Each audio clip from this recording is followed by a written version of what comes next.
Hello everyone. এর আগের ভিডিওতে আমরা দেখেছিলাম কিভাবে একটা রেস্টফুল ওয়েব সার্ভিস তৈরি করার জন্য স্প্রিং বুট দিয়ে একটা প্রজেক্ট শুরু করা যেতে পারে, যেখানে আমরা আসলে কোনো রিটার্ন জেসন ফরম্যাটে করিনি। খুব সিম্পলি জাস্ট একটা ইউআরএলকে লোড করে সেখান থেকে জাস্ট একটা স্ট্রিংকে প্রিন্ট করে দেখিয়েছিলাম। আজকে আমরা জেসন ফরম্যাটে আউটপুটটা দেখাবো এবং পাশাপাশি ডিপেন্ডেন্সি ইনজেকশনের প্র্যাকটিক্যাল এক্সাম্পলটাও দেখাবো। সো এটা দেখার আগে আমরা প্রথমে একটা স্লাইড দেখে নিই। আমরা এর আগের ক্লাসে আলোচনা করেছিলাম স্প্রিং বুটের আর্কিটেকচার সম্পর্কে। সো এখানে আমরা সেই আর্কিটেকচারটাকে দেখতে পাচ্ছি। আমরা দেখছি যে ক্লায়েন্ট যখন একজন ইউজার ব্রাউজার থেকে কোনো রিকোয়েস্ট করছে, সে আসলে এইচটিটিপি অর্থাৎ হাইপারটেক্সট ট্রান্সফার প্রোটোকলের মাধ্যমে এই রিকোয়েস্টগুলোকে আদান প্রদান করছে এবং যেটা রিসিভ করছে আসলে কন্ট্রোলার। সেই কন্ট্রোলার আমাদের স্প্রিং বুট ফ্রেমওয়ার্কের একটা সার্ভিস লেয়ারের সাথে কানেক্টেড থাকে, অর্থাৎ সার্ভিসেস বলেও কিছু রয়েছে। এবং তারপর সেই সার্ভিস কি করছে, মডেলের সাথে যোগাযোগ করে, যে মডেল আলটিমেটলি ডেটাবেস থেকে ডেটাগুলোকে তুলে নিয়ে আসে। সো এখানে আমরা দেখতে পাচ্ছি সার্ভিস, মডেল এবং ডেটাবেস এই সবগুলোই আসলে একটা আরেকটার সাথে কানেক্টেড থাকে। এখানে একটা জিনিস বলে নেওয়া দরকার যে সার্ভিস লেয়ারটা আসলে এখানে বিজনেস লজিকগুলো হ্যান্ডেল করে, আর কন্ট্রোলার আসলে বিভিন্ন রিকোয়েস্টগুলোকে আসলে রিসিভ করে সেগুলোকে প্রসেস করে। হ্যাঁ, সাধারণত যারা পিএইচপি ফ্রেমওয়ার্কগুলোতে কাজ করে থাকেন তারা দেখবেন যে কন্ট্রোলারই আপনারা বিজনেস লজিক থেকে সমস্ত রিকোয়েস্ট হ্যান্ডলিং সব কিছুই করছেন। ওয়্যারএস আমাদের স্প্রিং বুটে আমরা সার্ভিস লেয়ারে আসলে বিজনেস লজিকগুলোকে হ্যান্ডেল করে থাকি। আপনি চাইলে কন্ট্রোলারও করতে পারেন, বাট এই স্ট্যান্ডার্ডটা মেনটেন করাটা আসলে স্ট্যান্ডার্ড, হ্যাঁ, বেটার। আর সার্ভিস লেয়ারের সাথে আমরা দেখতে পাচ্ছি ডিপেন্ডেন্সি ইনজেকশনটা কানেক্টেড রয়েছে। যেরকম আমরা এখানে দেখতে পাচ্ছি যে ক্রুড সার্ভিসেস, রিপোজিটরি এবং ক্রুড সার্ভিসেস ইনজেক্টেড হয়েছে সার্ভিস লেয়ারে, অর্থাৎ এই রিপোজিটরি ক্লাস যা ক্রুড সার্ভিসেসের সাথে কানেক্টেড আছে সেটা আসলে ইনজেক্ট করা হয়েছে সার্ভিস লেয়ারে, কারণ সার্ভিস লেয়ারের ওইগুলোকে দরকার। সো এই ডিপেন্ডেন্সি ইনজেকশনের কানেকশনটা কোথায় সেটাও আমরা এই চিত্র থেকে বুঝে গেলাম। এবার আমরা একটু অ্যানোটেশনগুলো দেখব। এর আগের ক্লাসেও আমরা দুই একটা অ্যানোটেশন দেখেছি, এখানে বাকি অ্যানোটেশনগুলোকে দেখানো হয়েছে। আমাদের স্প্রিং বুটে controller, rest controller, service, repository, component, bean, অটোঅ্যাড এই অ্যানোটেশনগুলো রয়েছে। প্রথমে কন্ট্রোলার অ্যানোটেশন। কন্ট্রোলার অ্যানোটেশন এবং রেস্ট কন্ট্রোলার অ্যানোটেশন এগুলো আসলে কি রিটার্ন করে, আসলে ডেটাকে রিটার্ন করে এবং ডিজাইনকে রিটার্ন করে। সো সরি সো কন্ট্রোলার আসলে মেইনলি কি করছে, কন্ট্রোলার আসলে ভিউ এবং মডেলকে রিটার্ন করে।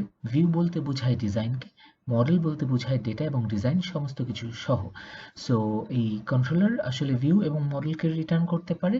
আর রেস্ট কন্ট্রোলার কি করে, এখানে আসলে ডিজাইনের কোনো দরকার হয় না, কারণ আমরা জানি যে রেস্টফুল এপিআই তৈরি করতে গেলে বা যে কোনো এপিআই তৈরি করতে গেলে আসলে শুধু ডেটাটাই দরকার হয়, আইদার জেসন অর এক্সএমএল ফরম্যাটে।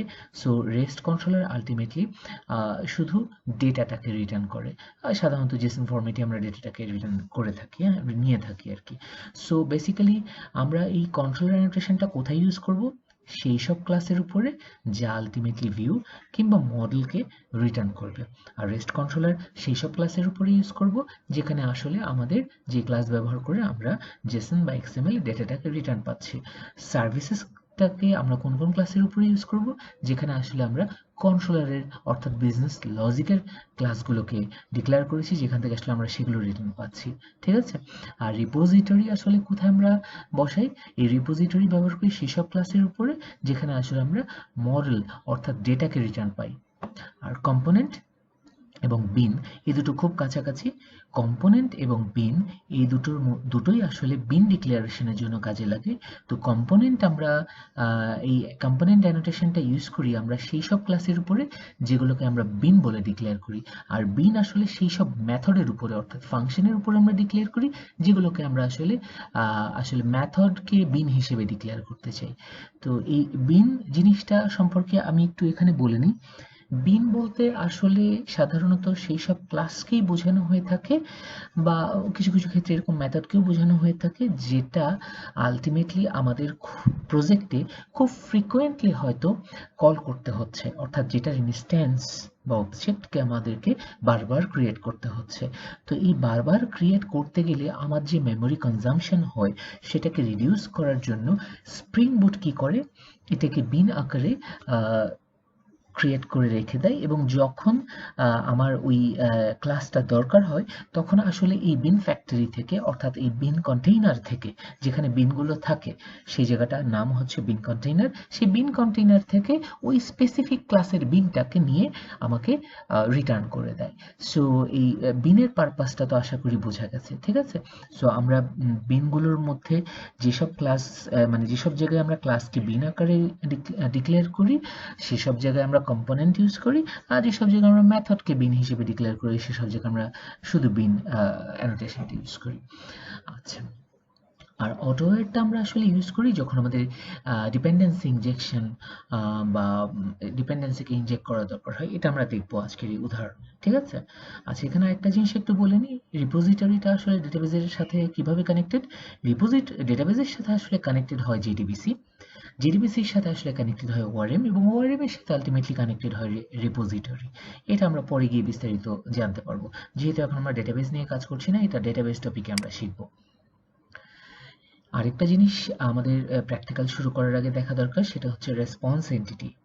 রেসপন্স এন্টিটি আসলে কিছুই না, এটা হচ্ছে এক ধরনের এইচটিটিপি রেসপন্সকে রিপ্রেজেন্ট করে, যেটা আসলে ইনক্লুড করে হেডার, বডি, স্ট্যাটাস, এই ধরনের মেসেজগুলো। আর এটা আসলে আমাদেরকে সাহায্য করে জেসন ফরম্যাটে ডেটাকে রিটার্ন করার জন্য। নিচে আমরা একটা উদাহরণ দেখতে পাচ্ছি, এটা আমরা প্র্যাকটিক্যালি গিয়ে আমাদের প্রজেক্টে দেখব। এবার একটু দেখে নেওয়া যাক ভেরিয়েবল টাইপগুলোকে। ভেরিয়েবল টাইপ আমরা আগেও দেখেছি, আমরা আরেকবার একটু দেখাচ্ছি কারণ আমাদের এই এক্সাম্পলে ভেরিয়েবলের টাইপগুলো কাজে লাগবে। সো ভেরিয়েবল জেনারিক যেসব ভেরিয়েবল টাইপগুলো আছে, লাইক ক্যারেক্টার, ফ্লট, ইন্টিজার, ডবল, এগুলোকে প্রিমিটিভ টাইপ বলা হয়। এই একই নামের ভেরিয়েবলগুলো যখন ক্যাপিটাল লেটারে আমরা লিখছি তখন সেগুলো আসলে রেগুলার ভেরিয়েবল না, বাট সেগুলো আসলে ক্লাস হিসেবে আমরা এই ভেরিয়েবলগুলোকে ইউজ করছি। তো এগুলোর, অর্থাৎ এগুলোর এগেনস্টে এক একটা করে ক্লাস রয়েছে, কাস্টম ভাবে এই ভেরিয়েবলগুলোকে তৈরি করে দিয়েছে জাভা। সো এইগুলোকে আসলে রেফারেন্স ক্লাস টাইপ ভেরিয়েবল বলা হয়, ঠিক আছে? আর নন প্রিমিটিভ কিছু টাইপ আছে, যেটা আসলে যেরকম একটা ক্লাসের নাম, কাস্টম ক্লাসের নাম লিখে যখন সেটার অবজেক্ট তৈরি করি, অর্থাৎ আমাদের কাস্টম যত আমরা ভেরিয়েবল তৈরি করি সেগুলোকে আসলে নন প্রিমিটিভ টাইপ বলা হয়। স্ট্রিংও কিন্তু আসলে নন প্রিমিটিভ টাইপ, স্ট্রিংটাও কিন্তু আসলে প্রিমিটিভ বা রেগুলার টাইপের না, ঠিক আছে? আচ্ছা, সো তারপরে লাস্ট একটা জিনিস দেখি যেটা আমাদের এই প্রজেক্টে লাগবে, সেটা হচ্ছে হ্যাশ ম্যাপ। হ্যাশ ম্যাপ আসলে এক ধরনের ডেটা টাইপ, যেটা আসলে মাদার টাইপ হলো ম্যাপ। সো আমরা যখন এই হ্যাশ ম্যাপের একটা ইনস্ট্যান্স এখানে রেজাল্টকে তৈরি করেছি তখন আমরা কি করেছি, আমরা নিউ হ্যাশ ম্যাপ বলেছি, এবং সেটার আগে, রেজাল্টের আগে আমরা ম্যাপ টাইপটাকে চিনে দিয়েছি। সো এটা আসলে আমাদের এই প্রজেক্টে যখন কাজে লাগবে আমরা বিস্তারিতভাবে দেখবো, ঠিক আছে? ওকে, সো আমরা চলে যাই আমাদের মেইন প্রজেক্টে।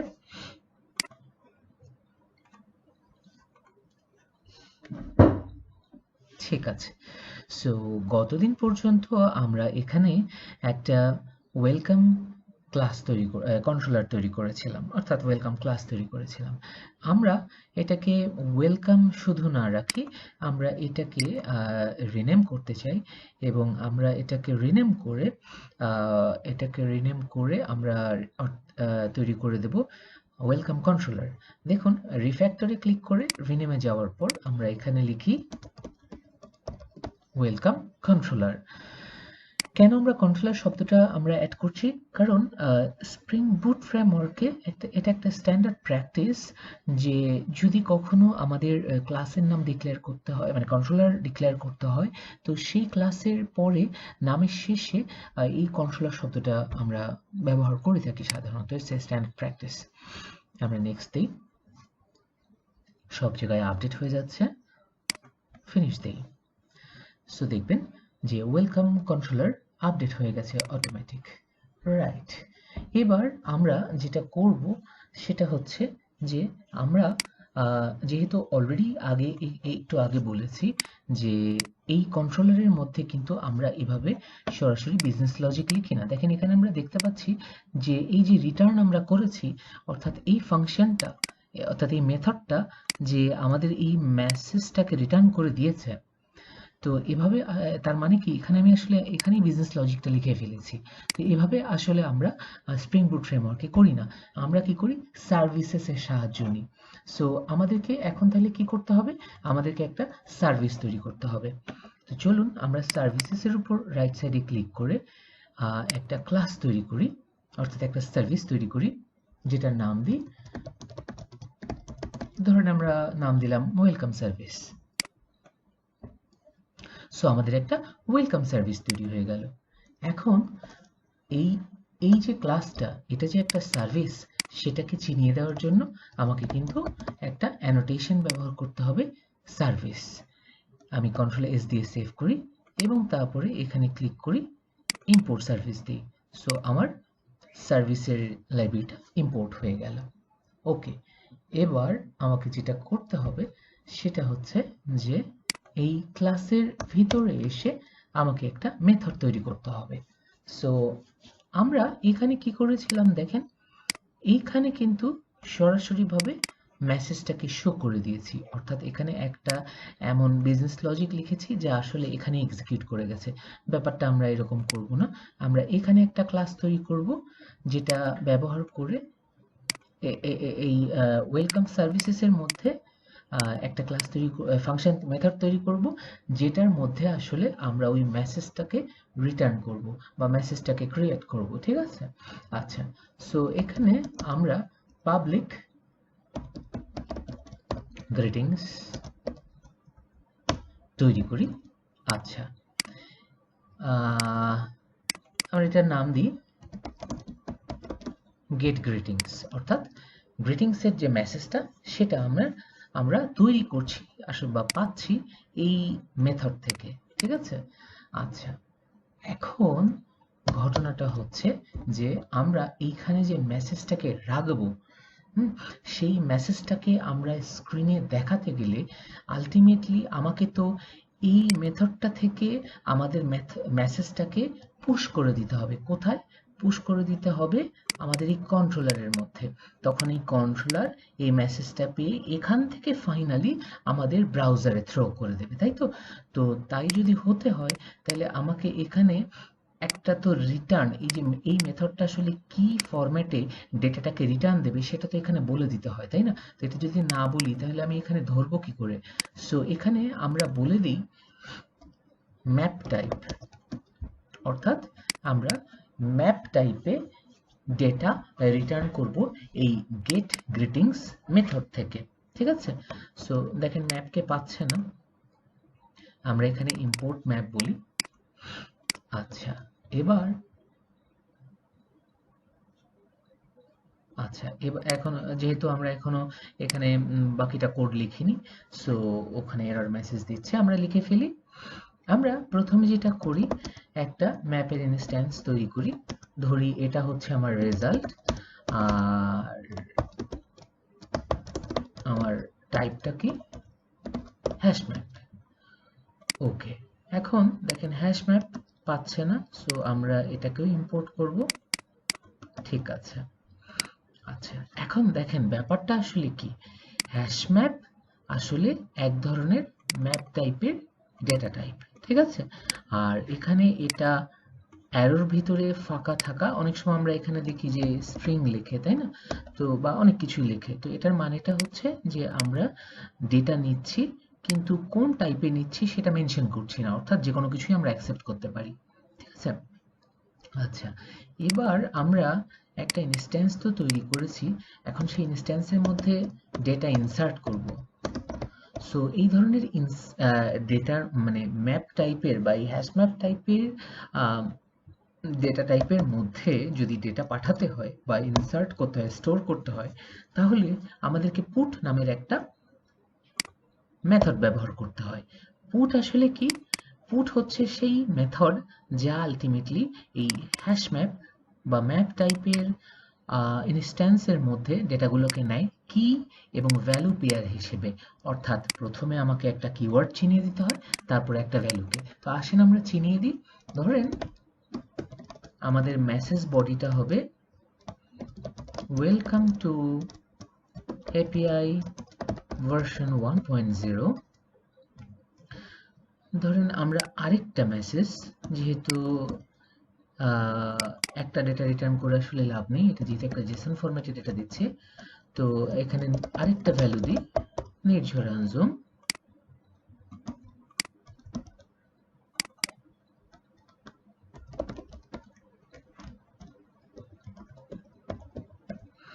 তারপরে ধরেন আমি কন্ট্যাক্টটা দিয়ে দিলাম, ঠিক আছে। সো আমি কি করলাম, আমি আসলে এখানে ওই ডেটাগুলোকে বাইন্ড করেছি, অর্থাৎ এখানে তো আমি একটা হ্যাশম্যাপ ইনস্ট্যান্স তৈরি করেছি রেজাল্ট নামে, সেই রেজাল্টের মধ্যে ডেটাগুলোকে বাইন্ড করে দিলাম, অর্থাৎ সেভ করলাম, সোজা কথা। এবার আমরা রিটার্ন করি ওই রেজাল্টটাকে, ঠিক আছে। সো এবার দেখেন যখনই আমি রিটার্ন বলেছি তখন কিন্তু এররটা চলে গেছে, এখন আর এরর নেই। ওকে, আচ্ছা। সো তাহলে আমরা কি কি করলাম এখানে একটু আরেকবার রিক্যাপ করি। আমরা এই ক্লাসটাকে সার্ভিস হিসেবে ডিক্লেয়ার করেছি, কারণ এটা সার্ভিস অর্থাৎ বিজনেস লজিককে রিটার্ন করছে। আমাদের অ্যানোটেশনে সার্ভিস আমরা কখন বলছি, যখন আমরা বিজনেস লজিককে রিটার্ন করছি বলেছি, তাই না? সো তার মানে আমরা বিজনেস লজিক এখান থেকে পাস করছি কন্ট্রোলারের কাছে, অর্থাৎ কন্ট্রোলারের জিনিসপত্রই আসলে আমরা এখান থেকে পাস করে দিচ্ছি। সো যার কারণে এখানে সার্ভিস বলা লেগেছে, এবং তারপরে আমরা একটা মেথড তৈরি করেছি যার কাজ হবে এই ভ্যালুগুলোকে তৈরি করা। তারপরে তার মধ্যে আমরা হ্যাশম্যাপ টাইপের বা ম্যাপ টাইপের একটা ইনস্ট্যান্স তৈরি করে পুট মেথড ব্যবহার করে সেই কি পেয়ার মানে কি ভ্যালু পেয়ারে আমরা ভ্যালুগুলোকে ইনসার্ট করেছি, তারপরে পুরো রেজাল্টটাকে আমরা রিটার্ন করে দিয়েছি। এখন যদি এই গেট সেটিংস নামের মেথডটাকে কল করা হয় তাহলে আমরা কিন্তু এই ভ্যালুগুলোকে পাবো। সো এই যে এই কাজটুকু কিন্তু আমরা বিজনেস লজিকের কাজ করলাম, আমরা বিজনেস লজিক রিটার্ন করছি।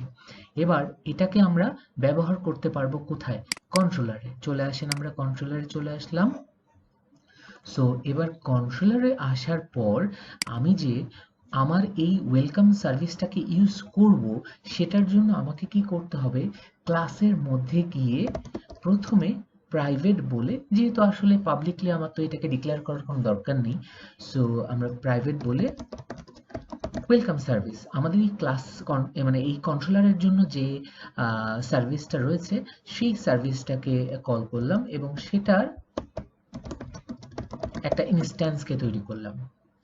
এখন কথা হচ্ছে যে এই সার্ভিসটাকে এই কন্ট্রোলার পাবে কিভাবে, এখানে আমাকে কি করতে হবে, ইম্পোর্ট করতে হবে। দেখেন আমাদের ইম্পোর্ট কিন্তু হয়ে গেছে, ঠিক আছে। এই যে ওয়েলকাম সার্ভিস ইম্পোর্ট হয়ে গেছে। এবার এবার এবার আসেন আমরা একটু যেটা করি সেটা হচ্ছে যে এই যে ওয়েলকাম রাউটের এগেনস্টে আমরা কি করেছিলাম, এর আগে সরাসরি স্ট্রিং রিটার্ন করে দিয়েছিলাম আমাদের পেজে অর্থাৎ ইউআরএলে। এভাবে আসলে আমরা স্ট্রিংকে আউটপুট হিসেবে দেখাতে পারি না। কারণটা কি, আমরা যদি স্ট্রিং দেখাই তাহলে তো আর এই আমার যে সার্ভিসটা আমরা তৈরি করছি অর্থাৎ যে অ্যাপ্লিকেশনটা তৈরি করছি এটা তো রেস্টফুল এপিআই হলো না, তাই না? ও তো জেসন ফরম্যাটে দিচ্ছে না, ও দেবে যে স্ট্রিং ফরম্যাটে। তাহলে আমাকে এখানে কি রিটার্ন করতে হবে, আমাকে এখানে জেসন রিটার্ন করতে হবে না। সো আমরা কি শিখেছি, আমরা এখানে শিখেছি না যে আমাদের যদি জেসন ফরম্যাটে ডেটাটাকে রিটার্ন করতে হয় তাহলে আমাদের কি করতে হবে, রেসপন্স এন্টিটিকে ব্যবহার করতে হবে। সো তাহলে আমাদের এই শো গ্রিটিংস যে মেথডটা ওয়েলকাম রাউট হিট করার মাধ্যমে কল হবে, সেটা রিটার্ন টাইপ রিটার্নে আমরা বলে দিই রেসপন্স এন্টিটি, এবং তারপর আমরা এখানে একটা জিজ্ঞাসাবোধক চিহ্ন জাস্ট ব্যবহার করি, ঠিক আছে। আচ্ছা, এখন প্রশ্ন হচ্ছে কেন এই জিজ্ঞাসাবোধক চিহ্ন আমরা ইউজ করলাম। এই জিজ্ঞাসাবোধক চিহ্ন ইউজ করার কারণটা হচ্ছে এই পাবলিক শো গ্রিটিংস আসলে কি, একটা মেথড। সে আসলে কি করবে, একটা ভ্যালু রিটার্ন করবে, যে ভ্যালুটা কি ফরম্যাটে, রেসপন্স এন্টিটি ফরম্যাটে। তো সেটার টাইপটা কি হবে, রেসপন্স এন্টিটি আসলে কোনো স্পেসিফিক টাইপ না, টাইপটা আসলে আমাদেরকে এই অ্যারোর ভিতরে লিখতে হবে। তো জিজ্ঞাসা চিহ্ন দেয়া মানে আমি আসলে যা পাবো সেই ফরম্যাটেই রিটার্ন করে দেবো, সেটা বোঝাচ্ছি। অর্থাৎ ইট ক্যান বি এনিথিং। ঠিক আছে। আচ্ছা, এখন আমরা যদি একটু সেভ করি, এখানে আমাদের এই রেসপন্স এন্টিটিটাকেও কিন্তু লোড করতে হবে। দেখেন, রেসপন্স এন্টিটি আসলে কিন্তু একটা ক্লাস। ঠিক আছে। সো সে আসলে কি করছে, এই যে আমাদের জেসনে কনভার্ট করতে আসলে সাহায্য করছে। এখন আমরা এই মেথডের মধ্যে চলে আসি। এভাবে সরাসরি কোনো স্ট্রিংকে আমরা এখান থেকে কন্ট্রোলার থেকে পাঠাতে পারি না। অর্থাৎ আরেকভাবে যদি আমি বলি, এই কন্ট্রোলারের মধ্যে সরাসরি আমরা বিজনেস লজিক এখানে লিখতে পারি না। আমরা তৈরি করেছি কোথায়, আমরা তৈরি করেছি আমাদের সার্ভিসেসের মধ্যে, সেখান থেকে আমাকে কল করে নিয়ে আসতে হবে। সো আসেন আমরা যেটা করি, রিটার্ন করব কি আসলে, আমাদের টাইপটা কি, রেসপন্স, রেসপন্স এন্টিটি, তাই না? এবং যেটাতে আমরা আসলে কি ডেটা পাস করছি, একটু আমি লিখে নিই। দেখেন, বেসিক্যালি আমরা রিটার্ন করে দিচ্ছি এখানে আমরা, আচ্ছা আমি যদি এভাবে লিখি তাহলে হয়তো একটু কনফিউজিং হয়ে যাবে, একটু সহজ ভাষায় লিখি। আমাদের এখানে যেটা করতে হবে সেটা হচ্ছে ওয়েলকাম, ওয়েলকাম সার্ভিসের গ্রিটিংস মেথডটাকে এখানে কল করে সেটাকে রিটার্ন করে দিতে হবে।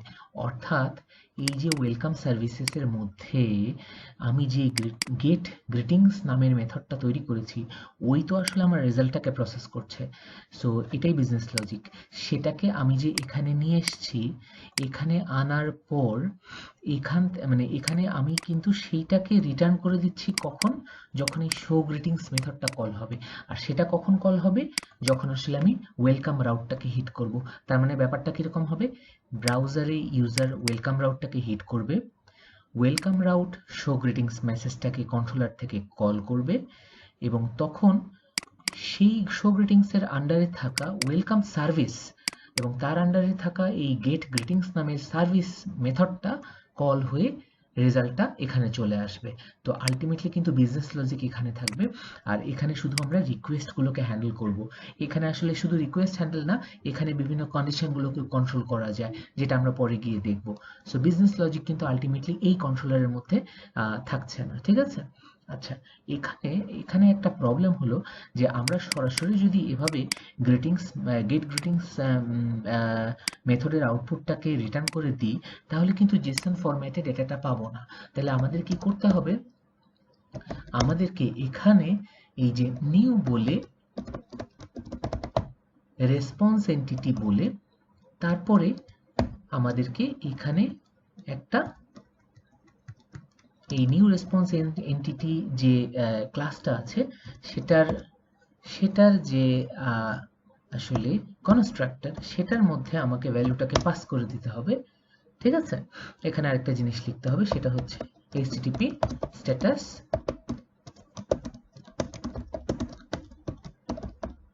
Found, right. আচ্ছা, http স্ট্যাটাসটা আসলে নাই, সেটাকে আমরা একটু ইম্পোর্ট করে ফেলি। আচ্ছা, এখন দেখেন ব্যাপারটা কি হলো, আমরা আসলে কি করলাম, ব্রাউজারে ইউজার ওয়েলকাম রাউটে হিট করেছে, সেই ওয়েলকাম রাউট খুঁজে নিয়ে দেখেছে যে শো গ্রিটিংস নামের মেথডটা সেটার সাথে বাইন্ড করা। সো শো গ্রিটিংস মেথডটাকে কল করতে হবে। শো গ্রিটিংস মেথড কি দেখেছে, শো গ্রিটিংস মেথড দেখেছে যে আমি তো বিজনেস লজিক না, আমি শুধুমাত্র রিকোয়েস্টগুলোকে প্রসেস করি, আমি তো শুধুমাত্র কন্ট্রোলার মাত্র। তো আমাকে কি করতে হবে, ওয়েলকাম সার্ভিসেস, আমার জন্য যে সার্ভিস তৈরি করা আছে সেটার জন্য যে মেথড আছে আমার এই মেসেজ দেখানোর জন্য, সেই মেথডকে কল করতে হবে। সো সে চলে গেছে সেই সার্ভিসেসে, গিয়ে সেই মেথডকে কল করে ডেটাগুলোকে তুলে নিয়ে এসছে এবং তারপরে রাউটে দেখিয়ে দিয়েছে। ব্যাপারটা এভাবে কাজ করছে। কিন্তু ঘটনা হচ্ছে, সরাসরি যদি আমি এটাকে প্রিন্ট করি তাহলে কিন্তু জেসন ফরম্যাট আসবে না। সো আমাকে কি করতে হবে, আমাকে এখানে রিটার্ন করতে হবে ওই জেসন ফরম্যাটে, যেটার জন্য আমাদের এই রেসপন্স এন্টিটি ক্লাসটা লাগবে। তো যে রেসপন্স এন্টিটির একটা আসলে কনস্ট্রাক্টর মেথড রয়েছে, যেটা আলটিমেটলি কি করে, এই কনভার্সনের কাজটা করে। সো আমি যদি এখানে বলি নিউ, তারপরে রেসপন্স এন্টিটি, তারপরে আমি যদি এখানে এই মানে দুটো অ্যারো সাইন দিয়ে তারপরে ফার্স্ট ব্র্যাকেটের মধ্যে মেথডটাকে চিনিয়ে দিই, তখন কি হবে, এই মেথডটা ডেটাটাকে এনে এই কনস্ট্রাক্টর ফাংশনের বা মেথডের মাধ্যমে জেসএনএফ কনভার্ট করে তারপরে কিন্তু আমার পাঠিয়ে দিচ্ছে আলটিমেটলি এই ইউআরএল এর কাছে। ঠিক আছে? তো এখানে যেটা হচ্ছে, যে প্রথম প্রশ্ন হচ্ছে যে এখানে এই অ্যারোর মধ্যে কোনো কিছু লেখা নেই কেন? এখানে ব্যাপারটা হচ্ছে, এই যে রেসপন্স এন্টিটি এ কিন্তু রিসিভ করছে ডেটা। তো এখানে কিছু লেখা নাই, তার কারণটা হচ্ছে যে ও যে কোনো ডেটা আসলে রিসিভ করতে পারে। আমরা যখন আসলে রিসিভ করি তখন আসলে এখানে ইন জেনারেল কোনো কিছু ডিক্লেয়ার করে দিই না এর মধ্যে। ঠিক আছে? কিন্তু যখন আমরা রিটার্ন করব বলছি, তখন কিন্তু আমরা এখানে ডিক্লেয়ার করি, কিন্তু এখানে জিজ্ঞাসা চিহ্ন থাকা মানে ইট ক্যান রিটার্ন এনিথিং। ঠিক আছে? আর এখানে এইচটিটিপি স্ট্যাটাস ফাউন্ড, এটার মানেটা আসলে কি? আমরা জানি যে যখন ব্রাউজারে কোনো একটা প্রজেক্টকে আমরা রান করি, বিভিন্ন রকমের এরর বা সাকসেস কোড আসে, রিটার্ন আসে কিন্তু। হ্যাঁ, অর্থাৎ একটা পেজ যখন লোড হচ্ছে 200 থেকে 300 পর্যন্ত, এটা আসলে সাকসেসের। আর 400 বা তার উপরে গেলে তখন কিন্তু এরর মেসেজ, তাই না? সো এইচটিটিপি স্ট্যাটাস হিসেবে আমরা আসলে এখানে ফাউন্ড লিখে বলে দিচ্ছি আমাদের পেজকে যে আসলে আমরা মানে ডেটা পেয়েছি এবং এটাকে তুমি দেখাও। ঠিক আছে? আচ্ছা, সো এখানে যদি এইচটিটিপি স্ট্যাটাস অ্যাকসেপ্ট বলতাম, সেটা আসলে আমাদের কাজে লাগতো কখন, যখন যদি আমরা ইনকামিং ডেটাকে রিসিভ করতাম, অর্থাৎ রিকোয়েস্ট যদি রিসিভ করতাম। আর এটার ক্ষেত্রে আসলে আমরা আসলে রিটার্ন করে দিচ্ছি ডেটাকে। হ্যাঁ, এটা এই এইচটিটিপি স্ট্যাটাসটাকে আমরা সামনে গিয়ে আরো বিস্তারিত বুঝতে পারবো এটা নিয়ে যখন আমরা কাজ করব। তো আমরা এখানে কথা না বাড়াই, আমরা এখানে একটা জিনিস এখনো করিনি যেটা সব থেকে বেশি ইম্পর্টেন্ট, সেটা হচ্ছে যে এভাবে লিখলে কিন্তু আমার এই সার্ভিসকে পাবে না আমাদের প্রজেক্ট। আমাদেরকে কি করতে হবে, এই যে যেখানে আমরা সার্ভিসকে কল করেছি না, তার ঠিক উপরে এখানে লিখতে হবে অটো অ্যাড। এই অটো অ্যাড আসলে কি জিনিস আমরা শিখেছিলাম? অটো অ্যাড হচ্ছে আসলে ডিপেন্ডেন্সি ইনজেকশন। এই যে দেখেন, এই ক্লাসটা সে আসলে কার উপর ডিপেন্ডেন্ট? সে কিন্তু এই ওয়েলকাম সার্ভিসের উপর ডিপেন্ডেন্ট। তাহলে এই সার্ভিসের ডিপেন্ডেন্সিগুলোকে কি এখানে পুশ করে দিতে হচ্ছে না? তাহলে আমাকে এইখানে যখন ইনস্ট্যান্স তৈরি করছি, সেটা পুশ করার জন্য আমাকে অটো অ্যাডটা ইউজ করতে হচ্ছে। সো আমি ডিপেন্ডেন্সিকে এখানে ইউজ করছি। ঠিক আছে? ওকে, এবার আমরা এই প্রজেক্টটাকে একটু রান করব। তো রান করার আগে আমরা একটু রিফ্রেশ দিয়ে নিই এবং ম্যাভেন আপডেট প্রজেক্ট দিয়ে ফোর্স আপডেট বলি। সো যে কোনো নেসেসারি যদি কোনো লাইব্রেরি বা কোনো কিছু থাকে যেটাকে লোড করে নিতে হবে, বিল্ড করে নিতে হবে, যা কিছু করার ও জাস্ট করে নেবে। এবার আমরা রান এস দিয়ে স্প্রিং বুট অ্যাপ বলি।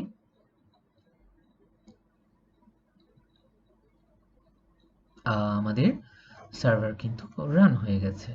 সো এবার আমরা একটু দেখি,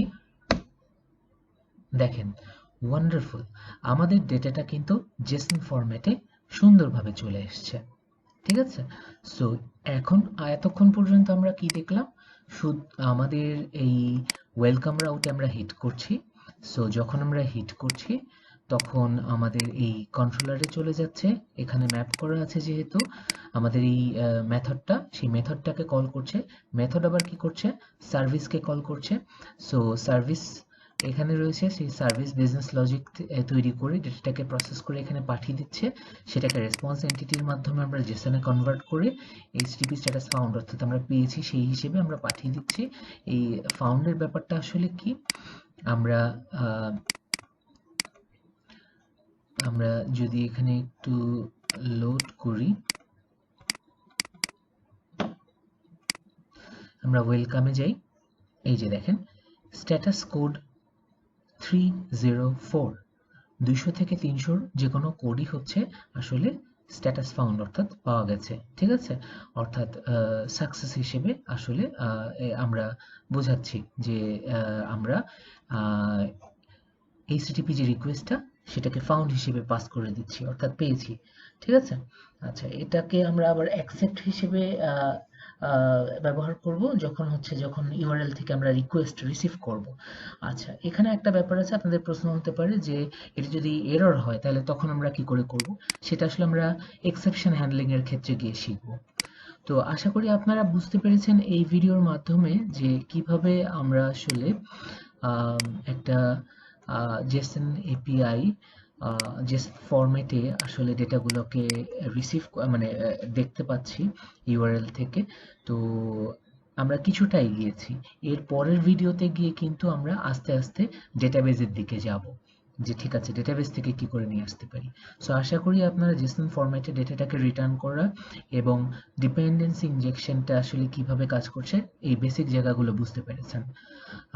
আমি একদম ধারাবাহিকভাবে কিন্তু থিওরিটিক্যালি যাচ্ছি না, কারণ ওভাবে গেলে শেখাটা অনেক লেংদি হয়ে যায় এবং দেখা যায় যে পরে গিয়ে অনেক কিছু ম্যাপিং করতে সমস্যা হয়।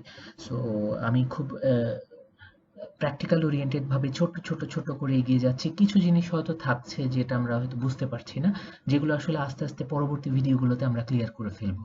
ঠিক আছে, অসংখ্য ধন্যবাদ আপনাদেরকে, ভালো থাকবেন।